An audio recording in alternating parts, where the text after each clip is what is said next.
안녕하세요. 벌써 이제 저희가 이제 중간고사 1차 시에서 6차 시가 끝나는 시점에서 여러분들이 이제 중간 평가를 받는 시기가 왔네요. 그동안 학습했던 것들에 대한 평가를 받는 기간인데, 이제 평가받는다기보다 정리하는 시간이다라고 생각하시면 될 것 같아요.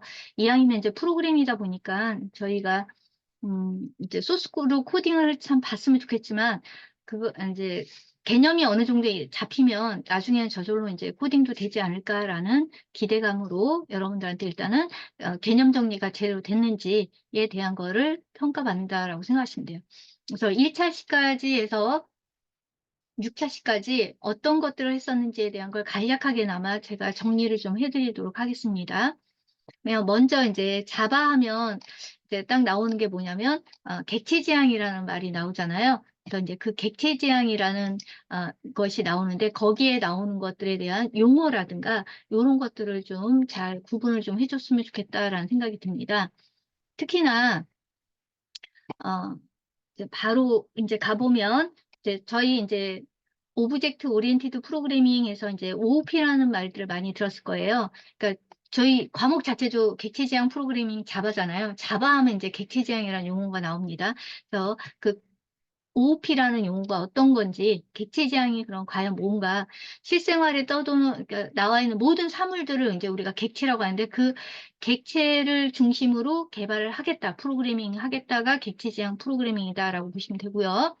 그 다음에 객체지향 프로그램에 그러면 특징들이 뭐가 있느냐라고 했을 때, 이제 뭐 4대 특징, 5대 특징, 3대 특징 뭐 이런 것들이 있는데, 저는 이제 그 4대 특징 정도로 이제 구분해서 캡슐화에 대한 거, 정보 은닉하는 거에 대한 거, 그다음에 추상화, 추상화가 어떤 건가라든가, 그다음에 상속에 대한 거, 그다음에 다형성, 그럼 다형성은 또 어떤 애들인가라는 거에 대한 것들을 좀 알아두시면 될 것 같고, 컴파일하는 과정에 대한 게 쭉 나옵니다.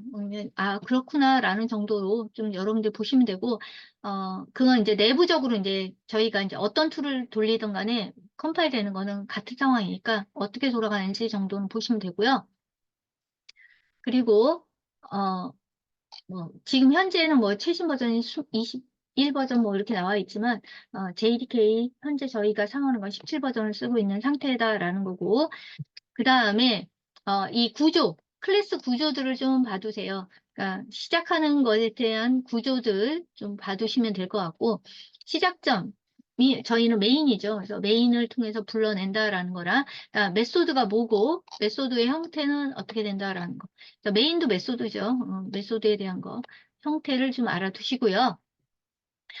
예약어에 대한, 그러니까 변수명 설정한다라든가, 이런 게 이제 1차 시에 대부분 나왔을 거예요. 그래서 그런 것들 위주로 좀 꼼꼼하게 봐두시고, 2차 시에서 봤을 때 그렇다면, 이제 이 데이터라는 게 뭐냐, 라든가, 데이터가 어떤 거였냐, 그러면 그 데이터를 컴퓨터에 넣어서 가공 처리하는 형태의 것들, 그래서 그 데이터는 또 어떤 종류들이 있는가, 뭐 정수형, 실수형 뭐 이런 것들이 있고, 그 데이터들 시스템에서 자바에서는 어떤 식으로 프로그래밍 출력하는가라는 거. 그래서 자바에서는 사실 프린트 ln 하나로 다 충분히 되지만 그래도 여러분들이 이렇게 좀 봐두시면 될 것 같아요.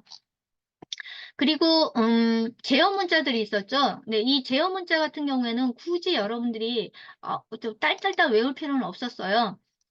주로 어느 것으로 볼 수 있냐면 몇 버전을 보시든 상관없습니다. 상관없는데, 시스템이라는 애가 있었죠. 그래서 이제 자바 랭귀지 욕이에요. 그래서 시스템이라는 데 가보면, 그 아웃이라는 애를 이용해서 시스 아웃에서 이제, 프린트라는 함수는 결국 이 리턴 타입, 얘 앞에 있는 이 리턴 타입을 가지고 보시면 되는데, 이쪽으로 이제 찾아가 보면, 누가 있냐면, 얘는 소속돼 있는 게 IO 패키지 안에 속해 있습니다. 메소드를 갔을 때, 프린트 ln, 프린트 포맷 뭐 이런 것들이 있습니다. 그 중에서 나는 프린트 포맷이 두 가지가 있는데, 이 중에 어느 걸 누르셔도 상관없어요. 보면 얘들에 대한 요 파라미터에 대한 설명들이 나오는 부분이 있죠. 요 파라미터에 대한 설명들이 나오는 부분인데 요걸 따라가다 보면 여기 손 모양 나오는 게 있어요. 근데 여기에서 이런 애들이 있구나라는 정도지 뭐 달달 외우시려고 하지 않으셔도 된다라는 거. 그거에 대한 거를 이제 간략하게 좀 넣어놓은 것들이 있고요. 제어문에 대한 것들 각각 이렇게. 그리고 또 요거는 이제 제어문에 대한 거죠. 뭐 탭키 눌렀을 때 뭐 8칸 떨구세요. 역슬러시 N 눌렀을 때는 뭐 줄 간격, 그러니까 대행해 주세요. 뭐 이런 것들에 대한 것들을 했었다라는 거. 그리고 데이터 입력하는 것에 대한 걸로 스캐너에 대한 것이 있었습니다. 그러니까 빨리 배우시게 하려고 제가 스캐너에 대한 걸 먼저 알려드렸어요. 그래서 이제 이 인스턴스 생성한 다음에 요걸 가지고 정수형 데이터 입력받느냐, 실수형 데이터 입력받느냐, 이런 것들에 대한 거죠.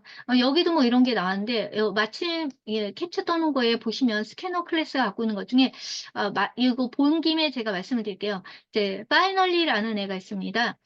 이런 파이널리가 붙어 있는 애들이 있는데, 그게 어떤 거냐면, 자, 여기 방금 전에 제가 랭귀지 패키지로 잠깐 가볼게요. 요 스캐너도 마찬가지라고 했죠. 스캐너 클래스가 가지고 있는 애가 요 앞에 보시면 뭐라고 돼 있어요. 파이널리가 붙어 있는 애가 있고, 그 다음에 IO에 대한 것이 있어요. IO 패키지로 갔을 때 좀 전에 보셨던 뭐 인풋스트림이라는 애가 있다 그러면 얘네들은 또 이렇게 앱스트랙트 이런 키워드가 붙어 있는 애들이 있어요.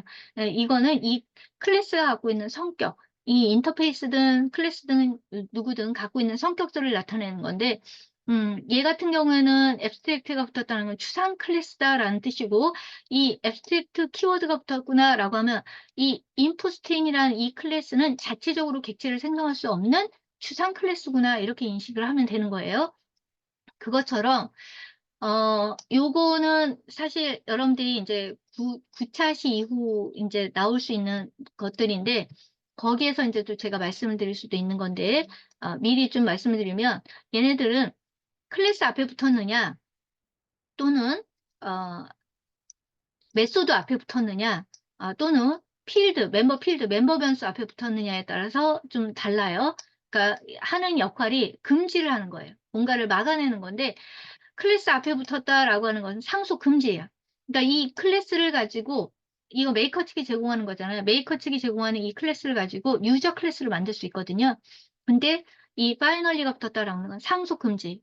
이걸 가지고 포매터라는 클래스 가지고 유저 포매터를 만들 수가 없는 겁니다. 그러니까 상속 금지라는 거고, 그 다음에 메소드 앞에 붙었다. 그러면 메소드 앞에다가 파이널리가 붙었다라고 하면 그거는 뭐가 되느냐? 오버라이드. 이제 상속하고 나면 메소드를 똑같은 애를 만들 수가 있는데 그런 상속 오버라이드 금지, 재정의 금지하겠다라는 거고요. 멤버 변수, 멤버 필드에다가 붙였다라고 하면 그거는 뭐가 되는 거냐면 상수화 시키겠습니다라는 뜻입니다. 그러니까 값 변경 금지다라고 보시면 돼요. 자, 제가 이제 가끔가다 이렇게 하죠. A는 이렇게 뭐 내가 3이다라고 썼다. 그러면 지금 이 A라는 변수에다 3이라는 값을 넣은 거잖아요. 그래서 사용하다가 프로그램 막 쓰다가 중간에 내가 A라는 값이 바뀌고 싶어요. 90하고 바뀌었다. 바꿀 수 있거든요. 그러면 이제 3이었던 값이 이제 A는 90이라는 값을 저장하는 변수가 된 거잖아요. 그런데 이 앞에 요 키워드인 finally, 엄밀히 얘기하면 static finally 이렇게 붙어요. int의 A라는 변수가 됐다 그러면 여기까지는 괜찮은데 여기 와서 뭐가 되냐? 에러가 걸린다라고 보시면 돼요. 에러가 발생하는 겁니다. 한마디로 값 변경 금지다라는 거예요. 그러니까 이제부터 A는 그냥 값 3이 돼버렸다라고 생각하시면 돼요. 그래서 이런 키워드도 지금 잠깐 나온 김에 이제 말씀을 드린 거고요. 그 다음에 이제 스캐너 클래스가 갖고 있는 함수들 있죠? 함수들에 대한 것들, 특징들 좀 잘 보시면 될 것 같고, 그래서 그 각각에 대한 내가 인트형은 뭘로, 플로트형은 뭘로, 문자열은 뭘로 입력받는지에 대한 정도 이해하시면 되고요. 그다음에 이 변수 설정하는 거, 변수 설정하는 거라든가 요 정도 기억을 좀 해주시면 될 것 같아요. 제어 문자, 변수 명령 규칙, 이런 거 기억을 좀 해주시고요. 그다음에 3차 시에서는 저희가 연산자에 대해서 좀 했거든요. 연산자에 대한 것들 가장 많아요. 사실 너무도 많은데 달달달 외우실 필요는 없고 뭐 하시면서 더 많이 응용할수록 이제 늘어나는 거니까 늘어날수록 있으니까. 자, 여기서 제가 이제 산술연산이다라고 하면 산술연산자에 대한 걸 배운다라고 하면 요런 산술연산자에 대한 것들. 프로그래밍을 어떻게 하는지에 대한 거. 그리고 산술연산에서 저희 정수연산 정수는 무조건 정수죠. 프로그램 언어마다 조금씩 다르지만 뭐 파이썬 같은 경우에는 정수와 정수연산 정수는 플러스로 발생할 수 있어요. 하지만 저희는 정수연산 정수는 정수다라든가 뭐 그런 정도라든가 결과가 큰 쪽으로 따라간다라는 거 정도 알고 계시면 되고요. 그 다음에 논리연산을 좀 보시면 자, 논리 연산도 두 가지가 있죠. 십진 논리냐, 이진 논리냐라는 건데, 이제 엄밀히 얘기하면 논리 연산이다라고 하면 십진에 관련된 얘기가 나오고, 비트 논리다라고 하면 이진 연산이에요. 그래서 이제 구분하는 모양새가 있죠. and, or와 not에 대한 거다. 느낌표가, 요런 게 있고요. 그럼 얘네는 십진 논리는 참거짓으로만 이제 트루펄스로만 나오는 형태가 되는 거고, 그 다음에 비트 연산이 있습니다. 비트 연산, 이게 이제 이진 논리 연산을 얘기하는 겁니다. 똑같은 모양새인데 어떻게 나오냐면 하나가 붙어 있는 형태예요. 그래서 결과를 값으로 출력해 주죠. 이게 and, or와 그다음에 XOR와 그리고 not에 대한 거다라는 것까지 정도 구분을 좀 해주시고요. 그 다음에 4차 시 정도에서, 물론 계속 연산자는 쭉 많이 하시면 더 좋겠지만, 제가 제어문이 들어갔어요. 이제 제어문에 대한 거를 이제 했었는데, 중요한 파트이긴 하죠. 모든 언어에서 가장 중요합니다. 제어문에 이제 첫째 제가 이제 뭘로 크게 나눴으면 어떻게 되냐면, 비교 연산자. if, else, if, 그 다음에 선택 연산자 또는 이 두 가지를 같이 섞어서 그냥 비교 연산으로 보시기도 하는데 스위치 케이스에 대한 거 있었죠. 그 다음에 세 번째 반복 연산자에 대한 건데 폼은 화일, 두화일에 대한 거 정말 많이 씁니다. 그 다음에 네 번째 이제 기타 구문으로 뭐가 있었냐면 브레이크와 컨티뉴가 있었다라고. 그래서 구분을 딱 한 다음에 이 정도 선에서 이제 구분을 하시면서 응용을 좀 하시면 되는 거고 그리고 나서 이제 제어문 하다가 사실은 if 문 딱 하고 나서 제일 먼저 제가 한 게 뭐였냐면 그 다음에 했던 게 뭐냐 예외 처리에 대한 거였어요.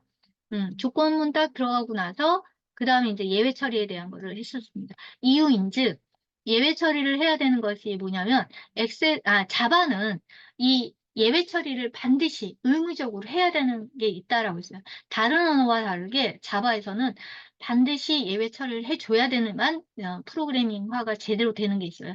네트워크라든가 데이터베이스라든가 스레드라든가 IO라든가 파일 관련된 것 이런 것들에는 반드시 넣어줘야 되는 것들이 있다라는 거. 그래서 일부러 이제 여기서 먼저 이 형식에 대한 거, 예외 처리에 대한 거 어떻게 해야 됩니다라는 걸 갖다가 먼저 했다라는 거죠. 그래서 예외 처리에 대한 이제 모양새들이 있었죠. 어떤 식으로 하는지에 대한 예외 처리를 하는 거에 대한 특징들이 있었습니다. 형식이 이런 식으로 돼 있죠.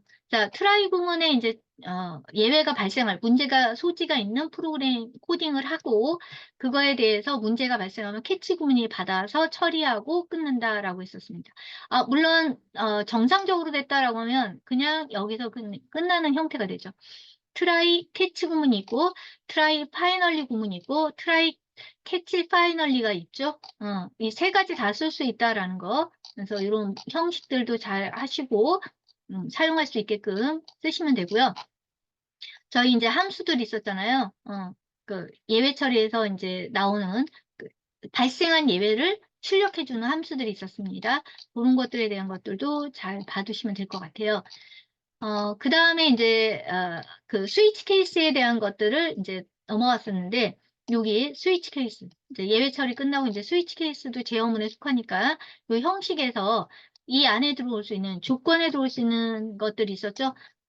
들어올 수 없는 걸 생각한다라면 정수형과 문자형인데, 들어올 수 있는 게 정수형과 문자형인데, 정수형 중에서도 롱형을 제외한이에요.